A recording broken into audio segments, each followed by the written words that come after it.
Da ni yma heno yn Eglwys Ararat, Capel Bedyddwyr yn yr Eglwys Newydd am noson rili cyffrous. Da ni'n lansio strategaeth newydd cymorth Cristnogol yn Fyd-eang, strategaeth Fyd-eang, ond yn disgwyl i gael trafodaeth am sut fydd yr strategaeth yma yn effeithio y gwaith a sut ni'n mynd i'r afael ar tlodi Fyd-eang yma yng Nghymru.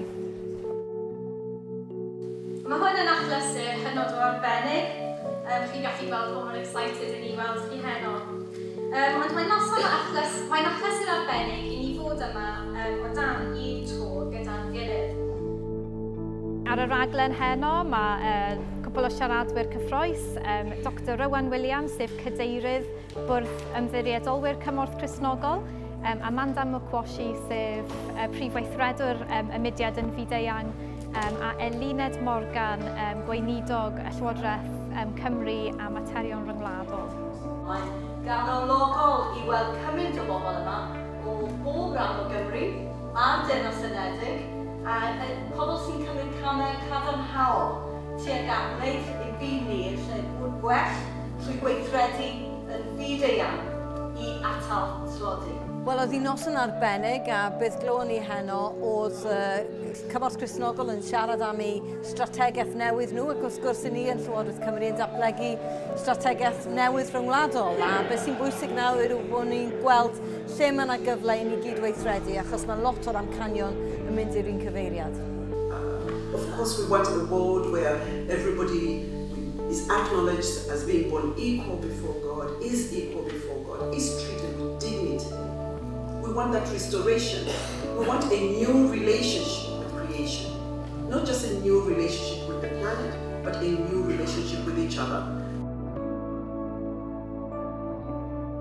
Mae'r strategaeth yma yn pwysleisio tri prif peth y bydd Cymorth Cristnogol yn ffocysu arno am y blynyddoedd sy'n dod.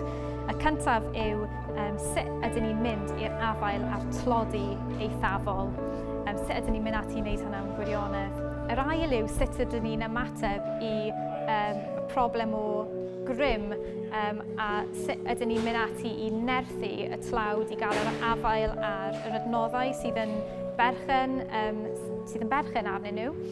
A'r trydydd, sut ydyn ni felly, ni yng Nghymru ar draws y byd, yn nerthu y tlawd hefyd i siarad gyda llais proffwydol i herio systemau tlodi. We're in the middle of a period of transition, there's no doubt about it. We know we've got to get much smarter with our digital communication, much more imaginative. We know we've got to rethink how we do Christian Aid Week.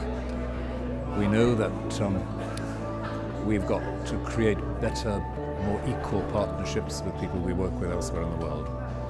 And also we know we've got quite a lot of work to do to balance the books in the future, but I think we'll all take away from this an enormous willingness to make all that work, and we've been so impressed with what's been done here.